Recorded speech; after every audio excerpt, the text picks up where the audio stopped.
afternoon mga katrops! For today's video, gagawa tayo ng waffle. Ayan. So, kakaibang waffle ang gagawin natin kasi puto tawag ito? Puto size siya, hindi siya yung pahaba. Ayan, parang puto siya. Tapos meron tayo ditong hotdog, pampalaman, at syempre yung pang tinapay natin. Ito yung natira kong tinimpla sa puto. Tapos gagamitin natin yung nakuha natin sa TikTok shop. Ang mini rice cooker. So dito tayo mag-i-steam. Wala tayong panggawa ng waffle. Tatry natin dito gumawa. Parang puto natin siya gagawin. Let's go. Simulan na natin. Ayan mga katrop, first step. Iprituhin muna natin yung hotdog. Ayan. Bago natin hiwa-hiwain para mabilis. Siyempre, babalatan muna natin yan. Binabad ko na siya sa tubig kasi na yelo na siya. Hiwa-hiwain natin para maprito yung loob. So, let's go. Sasaksak muna natin yung mini rice cooker natin. Tapos, papainitin na ng kote. Tapos, halagyan natin ng oil.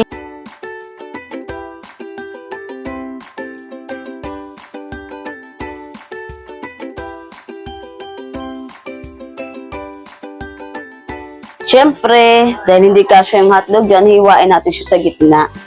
Mainit na yung kawali.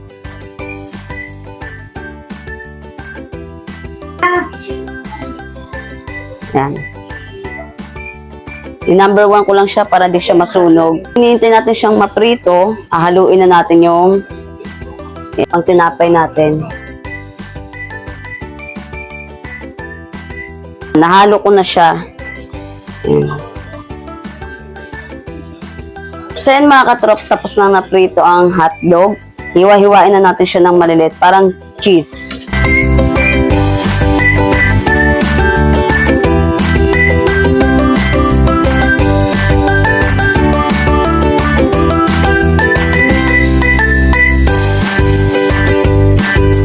Ayan mga katrops, natapos na natin hiwain yung hotdog.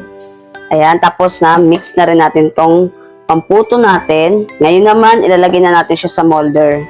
So, dahil malit lang to, 5 molder lang yung kasya. Ayan, hindi muna natin siya pupunuin kasi lalagyan pa natin siya ng palaman sa gitna. Instead na yung cheese, ilagay natin. Tatry natin gumawa ng waffle. Puto waffle. Puto waffle.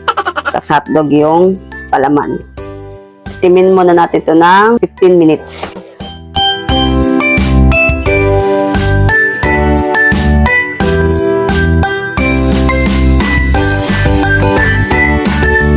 Ayan mga katrops, tapos na ang 10 minutes. Lalagyan natin siya ng palaman.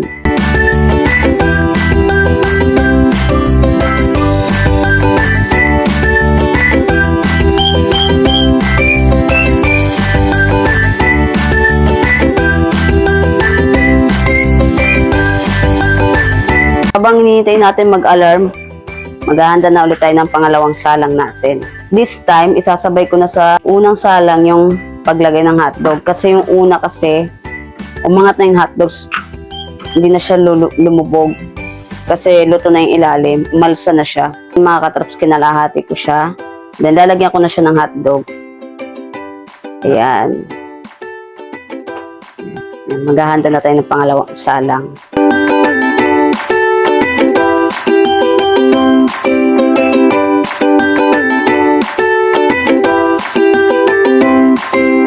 Mga katrops, alam nyo siya, ahon na natin siya. Tignan na natin ang ating hotdog. Inahon na natin siya. Siya mga katrops. Ayan, umalsa yung hotdog niya. Kukunin na natin siya sa molder. Instead na puto cheese, ginawa nating hotdog. Kaya ang tawag dito, putdog.